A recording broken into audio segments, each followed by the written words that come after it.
পরিবর্তনটি সমাজে আমাদেরকে তৈরি করতে হবে।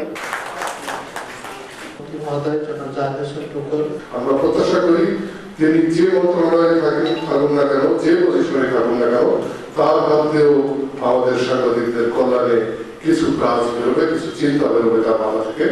আজকের অনুষ্ঠানে সাংবাদিকদের কল্যাণে এবং তাদের সন্তানদের কল্যাণে এই প্রচেষ্টা অব্যাহত থাকবে। প্রকৃত সাংবাদিক যারা আসলে বঞ্চিত হয়েছিলেন, দীর্ঘদিন ধরে বঞ্চিত ছিলেন, তাদের প্রত্যেকে তাদের ন্যায্য পাওনা যেন তারা পান। শুভেচ্ছা বিনিময় করে এখন আমরা উঠেছি এবং যেটা মন্ত্রণালয় তোমাদের রাষ্ট্রীয় কোষাগার থেকে এই শিক্ষাবৃত্তি দেওয়া হচ্ছে। উদ্দেশ্য ওইটাই, সরকার চাচ্ছে তোমরা আদর্শ মানুষ হয়ে ওঠো, দেশকে এগিয়ে নিয়ে যাও, নেতৃত্ব দাও সামনে। আপনারা ঐক্যবদ্ধ হন, ঐক্যবদ্ধ থাকলেই ঐক্যই শক্তি। এই শক্তির মাধ্যমে আপনারা এই সুবিধাগুলো আরও সঠিকভাবে, আরও ভালোভাবে আপনারা ভোগ করতে পারবেন। আগামী দিনগুলোতে আমাদের এই কল্যাণ ট্রাস্ট আরও অনেকগুলো কর্মসূচি নিয়ে অগ্রসর হচ্ছে। বিশেষ করে সাংবাদিকদের যেই জায়গাটাতে খুবই কষ্ট হয়, যে চিকিৎসা, এই চিকিৎসা সেবা চালু করার পরিকল্পনা গ্রহণ করেছে এই জাতীয়তাবাদী দলের সরকার। সাংবাদিকদের সুখে দুঃখে পাশে থাকবে ইনশাআল্লাহ। আজকে আমরা 29 জনকে মূলত কল্যাণ ট্রাস্ট থেকে কল্যাণ অনুদান দিব এবং আমরা 65টি শিক্ষাবৃত্তি আজকে প্রদান করা হবে। আলোচিত হয়েছে যে আসলে যেটি আহসান কবির বাবু ভাই বললেন, আসলে সাংবাদিকতার পেশা তো চ্যালেঞ্জিং আমাদের মতো দেশে।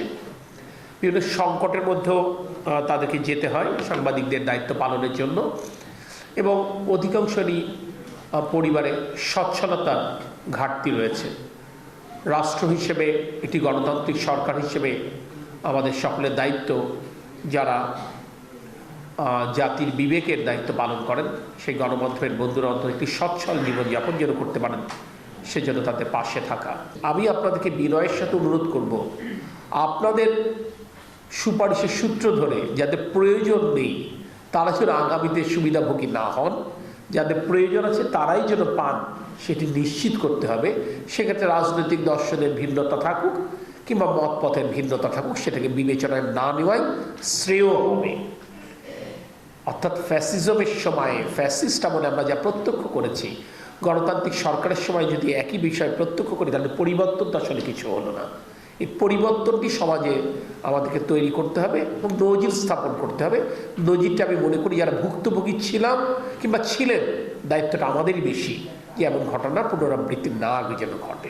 প্রেস ক্লাব যশোর যদি আমার একটি কল্যাণ তহবিল করবার উদ্যোগ গ্রহণ করেন, ব্যক্তি হিসেবে একজন সংসদ সদস্যের দায়িত্বপ্রাপ্ত হওয়ার কারণে আপনাদের ভোটে নির্বাচিত হয়ে বা সরকারের অংশ হিসেবে আমি ব্যক্তিগত উদ্যোগে সেখানে সম্পৃক্ত হওয়ার চেষ্টা করবো ইনশাআল্লাহ।